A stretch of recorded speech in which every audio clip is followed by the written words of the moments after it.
Vraiment naosa la vidéo oyo pona bana Congo na pesi bino mbote mina basalimu wote wa Kongomani popote mulipo mbote na beno bampangi ya luzolo bampangi ya mboka Congo nyo ai bana ba mwana Congo je munwe la bonso mio kabiji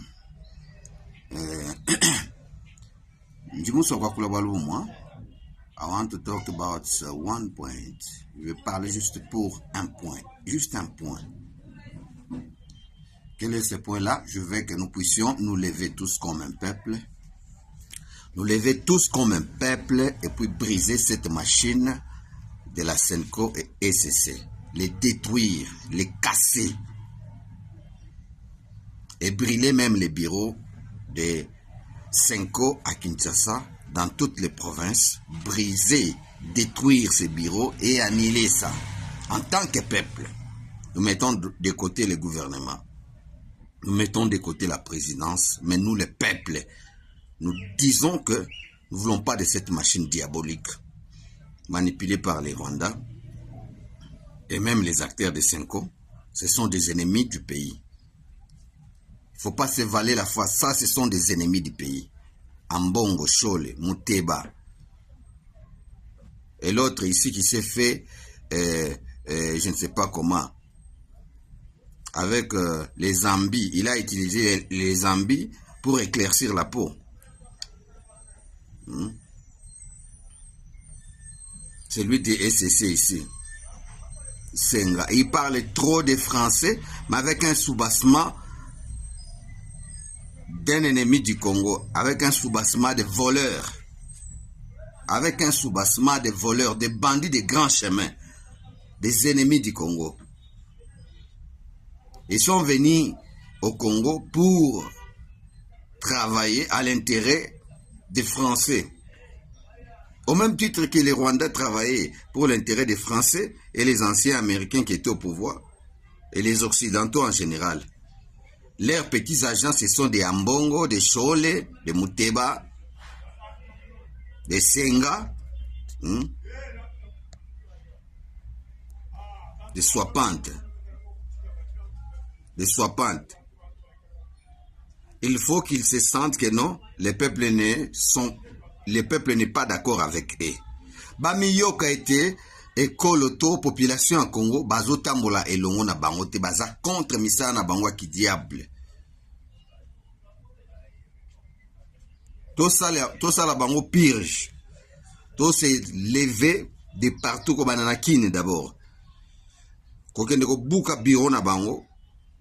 Manifestation à makasi contre la Senko. To buka bureau na bango. To buka to panza. Et dans la message, oh, bango bako yoka que non, nous ne sommes pas d'accord avec eux.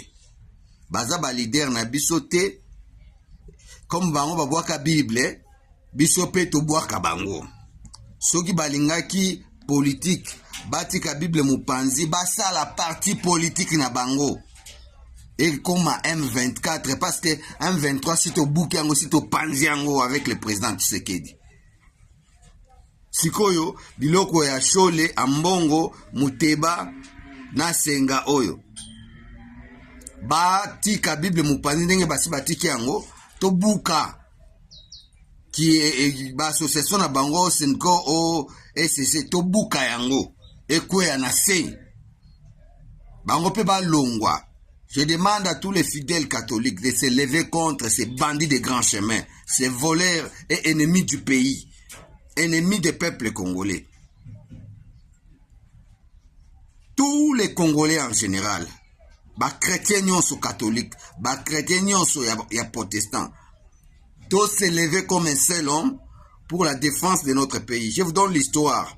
Il y a Bitumba Israël, Naba Iranien. Beaucoup n'a jamais ba religieux na bango kuna. Baba ndako telema contre propre pays na bango. Jamais ça la raté. Ka bandokyo toza na bango wana. Méfiez-vous de ces soutanes-là. Méfiez-vous Méfiez-vous na col pastoral baolata. Il n'y a rien dedans. Des bandits de grands chemins.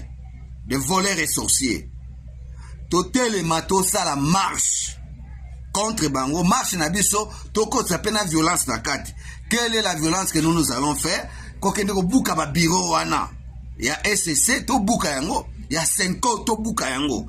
To banana capitale tina ba province nyonso. Que ce soit un message pour eux, il y a que nous ne sommes pas d'accord avec eux et que le monde entier doit déjà bonne note que non, cette population du Congo n'est pas d'accord avec ces religieux bandits de grands chemins, ces religieux qui ont déjà jeté la Bible, ils se sont introduits dans la politique en se couvrant de cette casquette de religieux.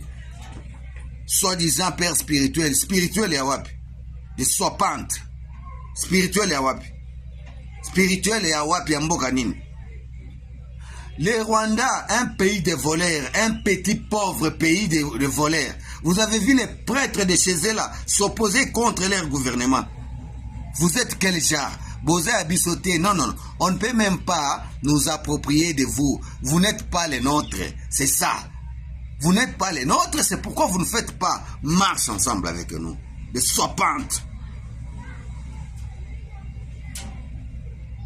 Bon, bazali à bisso.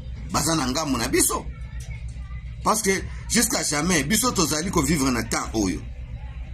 Soki to nuni nangolo nzambe to kufi, bana na bisso wa continuer na Congo. Bino bato basutani, bokuma ko bota, bobota ka utakala na ba secret. Des hypocrites qui ne vous connaît pas. Nana yebi binote. Vous êtes des hypocrites.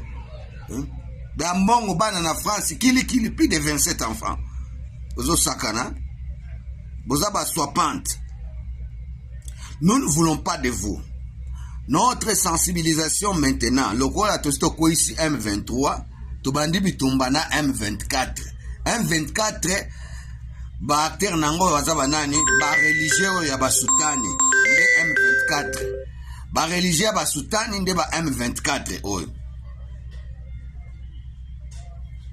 Tout ça, la marche, to panza, babiro na bango.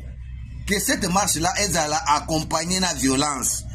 Ya pas mate. Violence na biso, toko touche mutute, toko soyelo ko ya mutute, to buka babiro wana. Na mabele na biso ba Congolais to boyi. Bango balobaki bazali ba religieux. Batikala na ba Bible na maboko. Lokola si ba boaki Bible, biso pe to boaka bango. Les peuples catholiques, les religieux ou les chrétiens catholiques, les chrétiens pentecôtistes, les chrétiens yaba nene protestants, unissons-nous comme un seul homme. Tous les mélas, bandits de grands chemins, ce sont des bandits de grands chemins, les ennemis de la République démocratique du Congo. Kanda na bango ezali ete lokola tosali likitana Amérique simbi, Amérique azui direction ya sika à soutenir biso, à tombola mboka na biso, lokola ebele ba Congolais bayoka na bango anglais te. Makambo zolo ba mana Amérique kuna pona Congo ebele bayoka ka anglais te. Mais tozala bandeko ebele bazo limbolela ba Congolais. Pona ko yeba ete carte s'est changée. Outa na États-Unis, carte s'est bongwani. Toza tellement dans les bons. L'Amérique veut que le Congo brille. United States has declared by Donald Trump administration to make Congo bright, to make Congo shine. Alingia komisa Congo engala engenga. Zomon. Mena bisomo ba Congolais. Total ba ini bazawa nani M24 nde ba mbongo, ba Chole, ba Fulgence Muteba, ba Senga. Ndeba M24, wana ndeba ba top leader comme on le dit en anglais. Donc bango ndeba tête d'affiche ya mouvement rebelle wana ba M24. Ba boaka Bible, ba tikala sikoyo na bitumba ya koluka pouvoir. Ces gens-là ne cherchent rien que le pouvoir. Alors to sunga bango Bible tikala musika, to sila na bango. To sunga bango Bible tikala musika. Lokola ba boaka yango, to tindika yango pele su musika. Batambole longo na Bible ti bakene libanda bazala totalement M24, bazala vraiment 100% M24, sans la Bible, sans les soutanes, sans l'école pastorale, to longo lango ba soipante o sakana de soipante, vous êtes des